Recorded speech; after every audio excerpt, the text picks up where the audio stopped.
우리 찬양대가 좀 더 그득해진 것 같고요. 우리 남자분들이 더 많아지니까 확실히 소리가 더 이제 안정적으로 들리는 것 같습니다. 감사하고 또 오늘 이 예배를 위하여서 이 자리에 나오신 여러분 환영하고 축복합니다. 자, 우리 옆에 계신 분들께 이렇게 인사 말씀 나누겠습니다. 감사함과 기뻐함으로 예배합시다. 아멘.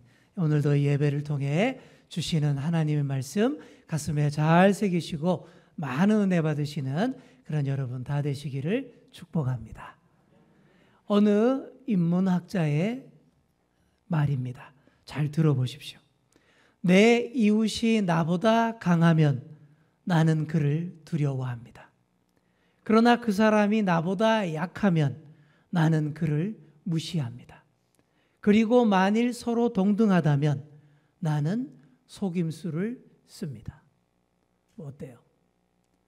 나보다 강하면 두려워하고 나보다 약하면 무시하고 나하고 똑같으면 속임수를 쓴다는 것. 이게 아주 나쁘고 극단적인 말인 것만 같지만 잘 생각해 보시면 정도의 차이만 있을 뿐 타락한 우리의 본성에 이런 마음들이 다 녹아 있는 것 같습니다. 제가 생각해도 그래요.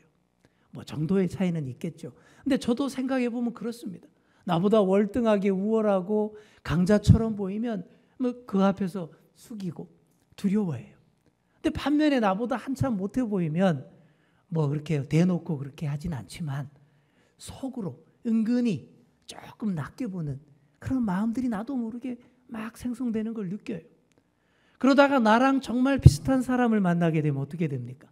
괜히 라이벌 의식이 생겨서 질 수 없다라는 생각이 들고 속임수. 이게 뭐 크게 거짓말하고 사기친다는 건 아니지만 나를 돋보이려고 또 부풀려서 거품이 있게 말하고 혹은 상대를 깎아내리듯이 말하고 이런 모습들 여러분 다 보지 않습니까? 정말 그런 거예요. 그러니 사람과의 관계가 아름답지를 못하고 사랑과 섬김이 부족한 그런 관계가 되는 거예요. 이 문제를 잘 다루고 극복하는 사람이 진짜 훌륭한 사람, 인격적으로 훌륭하고 신앙적으로도 아름다운 그런 분이에요. 그리고 이 문제의 궁극적인 해결을 위해서 우리 예수님이 십자가를 지셨던 것입니다. 제가 최근 폴 트루니에라는 분의 책 강자와 약자라는 책을 읽었습니다. 강자와 약자. 방금 소개한 인문학자의 얘기가 바로 이 책에 나오는 그런 내용이에요. 이 폴 트루니에라는 분은 스위스의 내과 의사이자 정신의학자인데 신앙이 아주 훌륭한 분입니다. 그래서 인격의학의 창시자로 불립니다. 인격의학 한번 드러나 보셨습니까? 정말 말 그대로 사람을 깊이 이해하고 존중하는 그런 훌륭한 신앙인이에요. 그래서 이 목회자들이 이분의 책을 즐겨 읽습니다.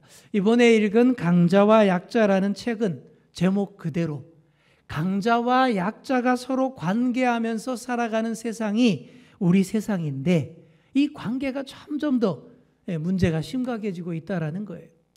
점점 더 강자에게는 아부하고 약자는 무시하고 나랑 비슷해 보이면 어떻게 하든 속여서라도 이겨보려는 각박한 사회가 되고 있다라는 얘기예요. 물론 겉으로는 안 그러죠. 겉으로는 복지국가이고 선진국이고 민주주의고 정의롭고 평등한 사회, 인권을 존중하는 사회다라고 겉으로는 포장을 잘 해놨지만 그 포장 한꺼풀만 살짝 벗겨보면 오히려 옛날보다 인간에 대한 존중이 부족하다라는 그런 얘기를 합니다.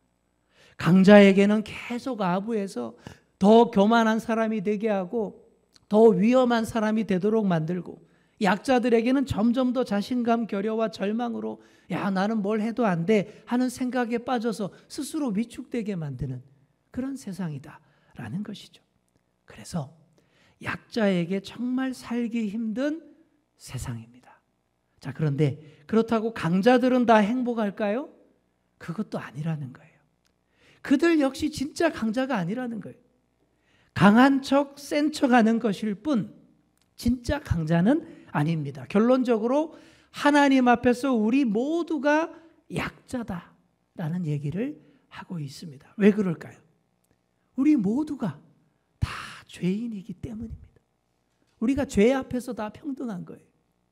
거룩하신 하나님 앞에서 죄성을 잔뜩 머금은 존재이기에 강하게 세게 반응하는 사람이 있고 약하게 반응하는 사람이 있을 뿐 결국 모두가 약자다라는 그런 얘기를 하고 있습니다. 무슨 말씀인지 아시겠죠? 여러분, 이게 아주 중요한 인간에 대한 통찰입니다. 정말 그렇습니다. 우리 옆에 계신 분께 이렇게 이야기해 주겠습니다. 우리는 모두 약자입니다. 아멘. 그런데 모두가 약자이지만 그 안에서 또 차이가 있습니다. 나 스스로 뭘 해도 안 되는 줄 알기에 그래서 하나님만 의지하는 약자가 있습니다. 그런데 반대로 자신의 강한 신념과 의지와 성공과 능력을 끝까지 믿고 그게 나를 구원할 것이다 라고 믿는 그런 약자가 또 있습니다. 여러분, 우리는 이 둘 중에 어떤 약자가 돼야 할까요? 첫 번째입니다. 첫 번째 약자입니다. 내가 약자임을 알기에 하나님만 의지하는 그런 약자가 돼야 합니다. 그래야 우리가 구원받을 수 있어요. 그렇게 안 하고 자신의 의지와 신념과 성공을 끝까지 믿는 약자는 영원히 강한 척, 센 척만 하다가 망할 수밖에 없다라는 얘기입니다.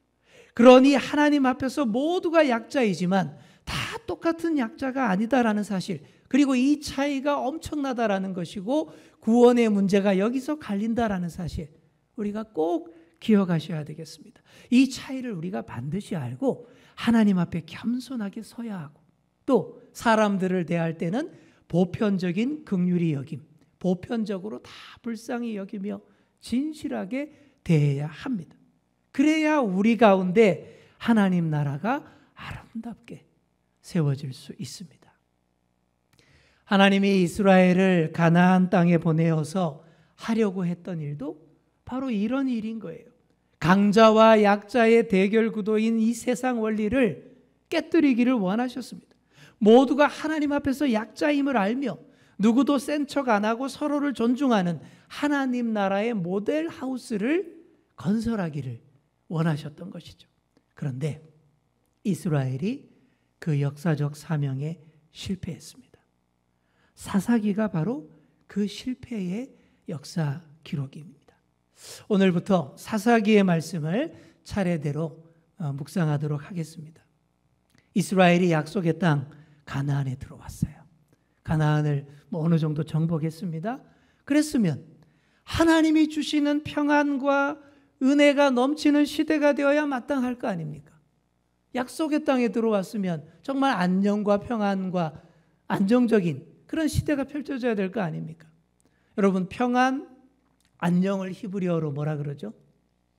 예, 다 아시네요. 그죠? 아시다시피 샬롬입니다. 우리말로 안녕하세요 이 말이 이스라엘 사람들은 샬롬 이걸로 다 끝나는 거죠. 그런데 반대로 평안과 안녕이 없다는 말을 히브리어로 엔 샬롬이라고 합니다. 한번 따라해 볼까요? 엔 샬롬.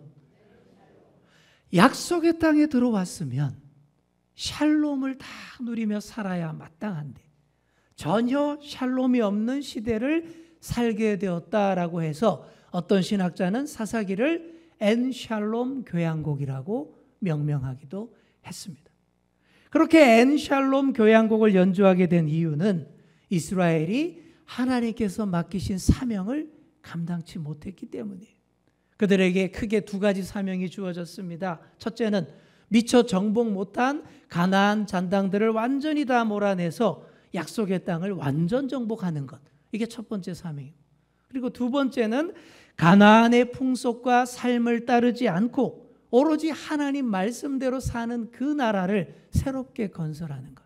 이게 바로 두 번째 사명이었죠. 가나안을 몰아내는 목적이 뭐겠습니까? 뭐 죽이고 복수하는 것, 혹은 다른 경제적인 약탈, 이게 이유가 아니에요. 강자와 약자의 대결 구도도 아닙니다. 약육강식의 세상 논리를 대변했던 그 포악했던 가나안 세력, 우상 숭배에 쩔어서 너무나 음란하고 문란했던 이 가나안의 세력을 완전히 제거해서 더 이상 그 문화, 그 세상 문화에 발목 잡히지 않게 하려고 했던 아주 선제적인 그런 조치였던 것입니다. 그런데 이스라엘이 성공하지 못했습니다. 오히려 가나안 문화에 급속도로 젖어듭니다.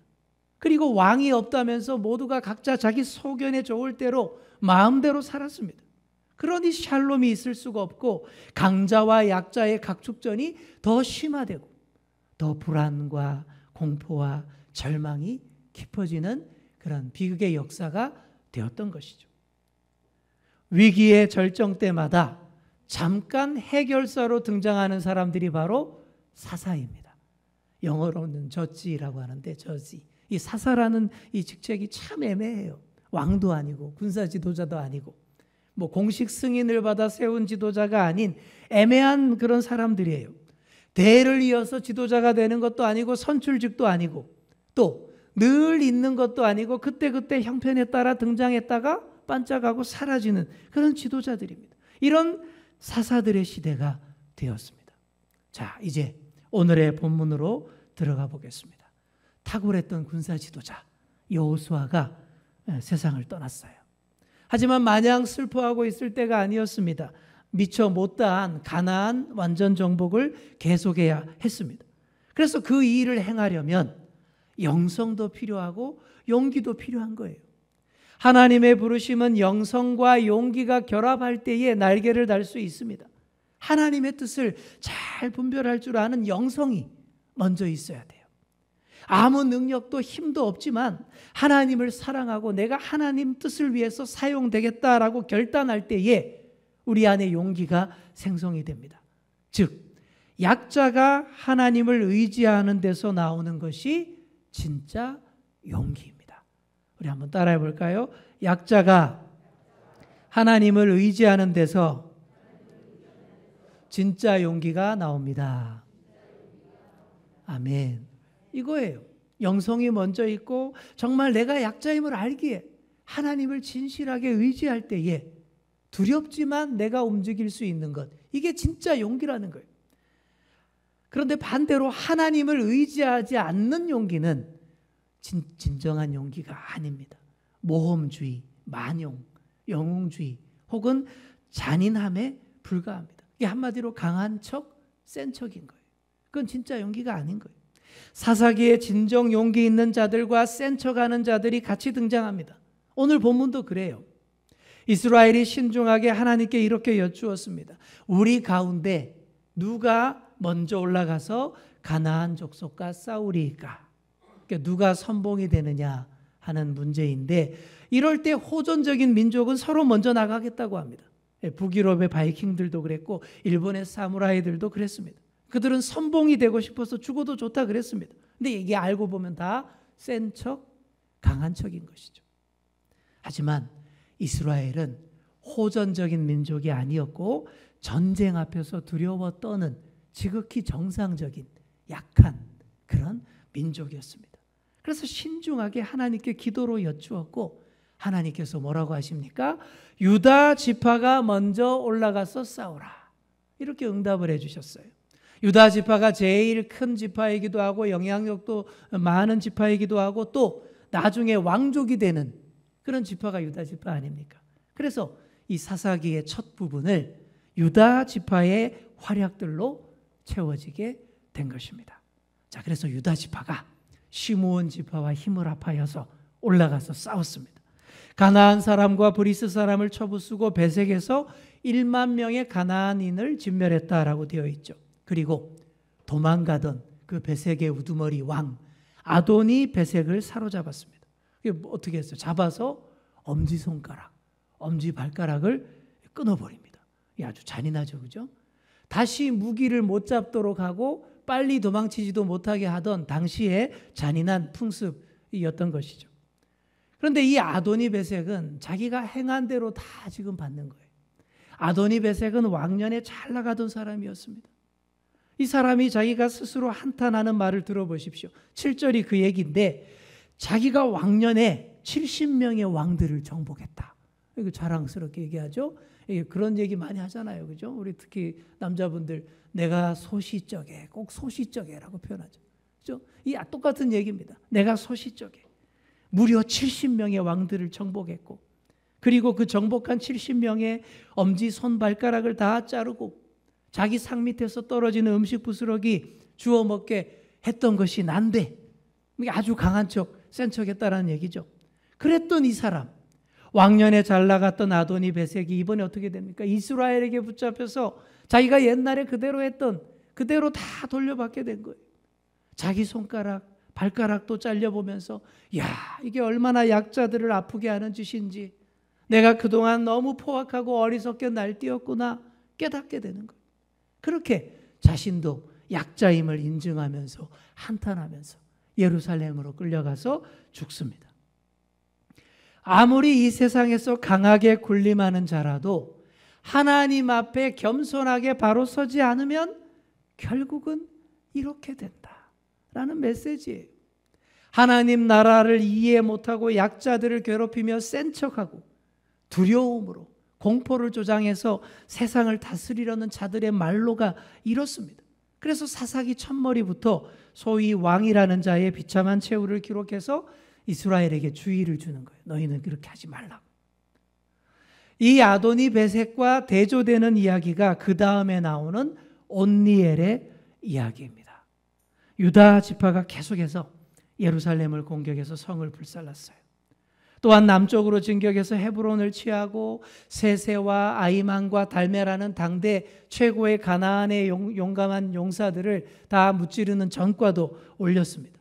그리고 그 다음에 드빌 공격을 앞두고 백전노장 갈렙이 이런 공약을 내걸었습니다. 누구든지 드빌을 공격해서 점령하는 자에게는 내 딸 악사를 아내로 주겠노라. 자, 그때 누가 나섭니까? 갈렙의 조카이자 첫 번째 사사가 되는 온니엘입니다. 이 온니엘이 일대 사사예요. 이때부터 등장을 하는 거예요. 이 온니엘이 즉시로 드빌로 쳐들어가서 순식간에 그 어려운 지역을 점령해 버립니다. 그런 말 있죠. 용기 있는 자가 미인을 얻는다. 이 말처럼 온니엘은 갈렙의 딸 악사와 결혼하게 됩니다. 또 악사가 아버지에게 잘 얘기해서 결혼 지참금으로 윗셈과 아랫셈을 달라고 해서 그 셈에 딸린 땅들도 다 받게 되는 거예요. 거기가 남방 지역이고 더 이렇게 건조하고 더 물이 귀한 곳이었기 때문에 여러 샘물들이 있는 좋은 지대를 구해서 얻게 된 것입니다. 용맹한 신앙의 용사와 현숙한 여인의 결합이 이루어낸 축복의 결실이라는 것이죠. 앞에 나온 아도니 베섹 이야기와 너무 대조적이지 않습니까? 강자라 스스로 자청했던 아도니 베섹은 엄지 손발가락 다 잘리고 죽었습니다. 하지만 약자로 보이는 악사와 온니엘은 땅과 샘을 다 얻었습니다. 하나님이 맡기신 사명만 생각하고 나아가면 축복의 주인공이 되어서 땅도 얻고 이쁜 아내도 얻는다. 다른 말로 하면 님도 보고 뽕도 딴다라는 것이죠. 여러분, 이런 비슷한 유의 얘기가 말이 많잖아요. 그죠? 도랑치고 가재 잡고 마당 쓸고 돈 줍고, 그죠? 바로 그런 거예요. 주님 앞에 겸손한 약자들이 받게 되는 보상인 것입니다. 대조적인 두 이야기를 사사기 제일 앞에 첫머리에 나란히 기록한 이유가 뭐겠습니까? 앞으로 너희 앞에 죽음의 길, 저주의 길과 생명의 길, 축복의 길이 동시에 나란히 펼쳐져 있다라는 거예요. 너희가 그 둘 중에서 어떤 길을 선택할지 정하라라는 것입니다. 이것이 사사기를 시작하면서 우리에게 던지는 도전인 거예요. 사랑하는 성도 여러분, 생명의 길 걷는 축복의 주인공들이 다 되시기 바랍니다. 자, 우리 옆에 계신 분께 말해주겠습니다. 축복의 주인공들이 됩시다. 아멘. 정말 사사기를 시작하면서 하나님의 진실한 마음은 정말 이거예요. 모두가 축복의 주인공 되는 거. 딱 축복의 주인공 되고 샬롬 교향곡을 연출하게 되는 것. 그걸 원하는 것이 하나님의 마음이었어요. 그런데 참으로 유감스럽게도 대다수가, 절대 다수가 축복의 주인공이 되지 못했습니다. 우리 인류 역사에서도 그래요. 축복의 주인공보다 잘못된 길로 가고 실패하는 자들이 더 많았습니다. 16절부터 보시면 이스라엘의 여러 자잘한 성공과 실패들이 기록되어 있어요. 성공한 것도 있지만 실패한 것들이 훨씬 더 많았습니다. 정복 못한 지역들은 전략적 요충지에 있었던 요새들이었고 아주 중요한 무역로상에 있던 그런 요충지들이었어요. 그러다 보니 세상의 여러 왕들이 다 거기부터 노리는 지역이 거기니까 그곳을 지키던 가나안 세력들도 독이 바짝 올라 있었을 것이고 그들도 정말 사력을 다해서 방어했을 겁니다. 그러니 결코 쉬운 일이 아니었어요. 게다가 그들은 이미 철병거를 소유하고 있었습니다. 그래서 유다 지파의 진격이 멈춘 이유를 이렇게 변명하고 있습니다. 우리 19절 말씀 우리 다 같이 함께 19절 읽겠습니다. 시작. 여호와께서 유다와 함께 계셨으므로 그가 산지 주민을 쫓아내었으나 골짜기의 주민들은 철병거가 있으므로 그들을 쫓아내지 못하였으며. 아멘. 여러분, 철병거 때문에 실패했다라는 거예요. 철병거가 뭐예요? 요즘으로 말하면 탱크입니다. 전차. 이 사사시대는요, 청동기와 철기 시대의 과도기였어요. 그래서 앞서 발전하는 민족들은 벌써 좋은 철제 무기들, 철기를 가지고 있었는데 이스라엘은 아직도 한참 멀었어요. 그냥 아직도 청동기 시대에 머물러 있었습니다. 그리고 철기와 청동기는 이게 상대가 안 되는 거예요. 그곳 가나안 족속들이 벌써 철제 무기를 사용하고 최신형 전차, 철병거를 보유하고 있어서 요즘은 그런 탱크지만 옛날에는 말이 끄는 그런 철병거들을 다수 보유하고 있었기 때문에 정복할 수 없었다. 이렇게 말하는 것입니다. 하지만 아무리 그래도 이거는 변명에 불과합니다. 여러분 성경을 열심히 읽어보시면요. 무기가 좋아서 군대가 많아서 승리했다 이렇게 말하지 않습니다. 군대 숫자가 아니라 전투에 임하는 병사의 정신력이 문제인 것이고 좋은 무기가 아니라 무기를 잡고 운용하는 사람의 문제인 것이죠. 우크라이나 러시아 전쟁이 계속 진행 중입니다. 제가 이 전쟁사 연구가 취미라서 자세히 지금 계속 들여다보고 있는데 그동안의 전투 경과들을 보시면 세계 2위의 군사력이라는 러시아가 우크라이나 군대에 형편없이 많이 졌습니다. 러시아는 강자의 논리를 믿고 철병거, 최신형 전차들을 앞세우고 공격했지만 전쟁에 임하는 군대의 조직과 정신력이 너무 엉망인 거예요. 이 러시아 군 조직도 엉망이고 고위 지휘관이나 이 장교들이 하도 해먹어서 이 국방 예산들을 다 빼돌려 가지고는 좋은 장비를 못 사고 값싼 중국제 타이어 다 사와가지고 차량에 끼우고 오다가 다 펑크나고 진창에 빠지면 못 나오고 그런다라는 거예요. 또 전쟁 초반에 러시아군이 어디로 오는지 우크라이나군이 미리 다 알고 매복하고 공격해서 막 무찌른 사례가 엄청 많았습니다. 어떻게 미리 알고 있었냐라고 했을 때 미국을 비롯한 서방 국가들이 고급 정보를 알려준 것도 있지만 또 이런 측면이 있대요. 예산 다 빼돌려서 좋은 장비를 못 사니까 무전기도 중국제 민간 싸구려 무전기를 대량으로 다 사와서 그걸로 군사작전 통신을 했다라는 거예요. 군대에 갔다 온 분들은 다 아시겠지만 군사의 기본과 핵심은 통신 보안입니다. 그죠? 적이 우리 무전 내용을 감청 못하도록 암호도 쓰고 무전기 주파수도 수시로 이렇게 계속 바꾸는 것이 기본 중에 기본인데 이런 기본도 안 지키고 그냥 싸제 민간 무전기로 다 군사작전 통화하니까 우크라이나군이 다 듣고 미리 가서 대비하는 거예요. 게다가 또 우크라이나 시민들에게서 휴대폰 빼앗아가지고 그거 가지고 또 군사작전 통화를 다 했다라는 거예요. 이거 뭐예요? 적이든 아군이든 다 들으란 소리지 않습니까? 그러니 미리 가서 다 대비하고 공격하니까 그런 말도 안 되는 군사작전을 하는 러시아가 이길 수가 없다라는 거예요. 이 정신력이 이렇게 썩었고 엉망이라는 그런 얘기입니다.